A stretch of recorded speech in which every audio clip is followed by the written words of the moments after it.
look at that? Has it been flatly rejected, or has it been sent back to them for revisions? Are you talking about the guidelines? Yes. So we have put out so many CDC guidelines, and we continue to tell everyone. I stood here earlier this week and said, even as states are reopening, if people are protesting, if people are going to salons, we are encouraging everyone to be conversant with and adherent to the CDC guidelines. You're wearing masks. People are socially distancing. They're practicing good hygiene. I think it turns out Americans can follow instructions. Good for us. But the separate question about the CDC guideline report, all I'll tell you about that is that we can't be overly prescriptive about any one area. Child care, daycare centers, restaurants and bars, places of worship. And there's a reason for that. Because as you've heard, the governors want to be in charge of opening up different pieces of their states and different pieces of their economy. We're up to about 40 governors now who are reopening their states. And as you've seen, I always use California as an example. Actually, Florida is an example because Governor DeSantis was here. So he's got a very long state geographically. He had some pretty hard-hit counties in the southern part of the state. And he's got other places hundreds and hundreds of miles away from those hard-hit, outbreak-ridden state counties that have sort of flattened or on a downward trajectory. So there's not a one-size-fits-all policy for the whole country, and there doesn't sound like there's a one-size-fits-all policy even for some of these states.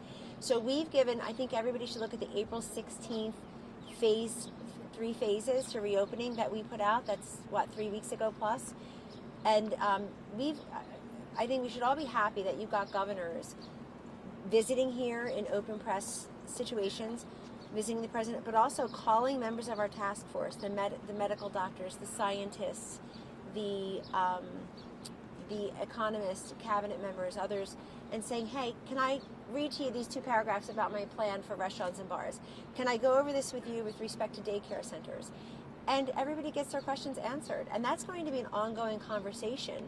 We talked about it just yesterday in the task force meeting. We increasingly have governors and state health commissioners calling here and saying, would you mind looking at my plan? Nobody will be turned away. So we have to continue that conversation. And the White House has confirmed that a member of the military staff that serves the president here and the residents has tested positive for COVID-19. How can something like that happen? I know you guys have strict protocols, but this is someone that's in touch with the president. How does that happen? Well, this is the invisible enemy, and that does happen. People do contract the virus. They can be symptomatic, they can be asymptomatic. But I would remind you that the president, the vice president, those of us around them routinely are tested routinely. And the president has been tested since this was revealed, and he is negative for COVID-19. I just hung up with him. The reason you're waiting for me is he happened to call me on Tom's phone, so I was over there speaking with him in between hits. Can we get his sounds cell? Would that be healthy? For sure not, and they change it all the time anyway. So, and anyhow, you'll see him again today. You see him every single day. Was so he, you know was he he's upset healthy. when he learned about this? Is someone that presumably serves him food, is in close proximity? Well, the president, you can ask the president that question about his state of mind later or how he felt. But I will tell you that this is precisely why the president took the decisive actions he did when he did, because it's an invisible enemy and anybody can contract it, even if you're socially distancing, even if you're practicing good hygiene, even if you're young and healthy and asymptomatic. We talk an awful lot these days about the asymptomatic Americans who have the virus or did have the virus. That's why the antibody testing is going to be so important. But you'll see the president later in the Rose Garden and the First Lady. Today's the 2-year anniversary of the Be Best campaign, which is wonderful. It's been a great success. And then you'll see them later in the Rose Garden for the National Day of Prayer, and you can ask him that question. But thankfully, as I know, that the person is being treated, and the president, the vice president, and the rest of us have tested, the ones that I know about, me anyway, have tested negative. Tom, too, he got tested, so you're fine. Does that protocol get reviewed or strengthened in any way? Say it again. Is that protocol in terms of safety measures? The testing? Yeah. Not that I heard of, but we listen to our doctors and the scientists, every day. We're always open to what they say, what the doctor ordered. Kellyanne, Governor Abbott's moving to release business owners from jail who violated the stay-at-home orders. Is this something the administration is supporting? It seems like it would violate or go against. I'll tell you what we don't support. We don't support the random jailing of, for example, the woman who's now a household name, Shelley Luther, who I think people have raised about $500,000 last I checked, I guess for her and for others, because that just strikes people as an unfairness on top of an injustice and wrapped around inequality. I mean, here's somebody who said to the judge, no, I wouldn't apologize because I need to feed my family. We hear stories like that all across this country. As of today, 33 million Americans have filed for unemployment. And it's devastating. It is economically devastating. It is a health and a financial crisis. And that's why we're trying to manage both of those every single day. So Governor Abbott is one of the governors, said he has a plan. He presented that plan to us. He's discussed the plan with the president and members of the task force. I know that is fact, where he has said, here's what we're going to do. It's a very big state, obviously. It's had different levels of infection in different places. But the great news is that we know we have excess ventilator capacity now. We have PPE capacity. We have ICU bed capacity. That's going to be a big piece of places being able to reopen. That, God forbid, if there's another outbreak, a major surge in an area, that the equipment, the devices, the personnel, the health personnel is there and available. That's been a big piece of this. But I also would remind you, I'm not, without speaking about Texas or any particular state or an area within a state, I would tell you that there's been discussion, too, that it's not even possible for some states to come down in the 14-day trajectory downward because they never surged, thank God. They've been almost like a flat line all along. And that's a number of states. If you didn't catch it, it's worth reading this op-ed in the Washington Post yesterday, the day before, by 5 Midwestern governors. They wrote an op-ed about how they never fully shut down their state, because I know Kim Reynolds in Iowa was in there, and Pete Ricketts in Nebraska and some others. They didn't do that. And I would also remind us that a lot of essential workers never stopped working.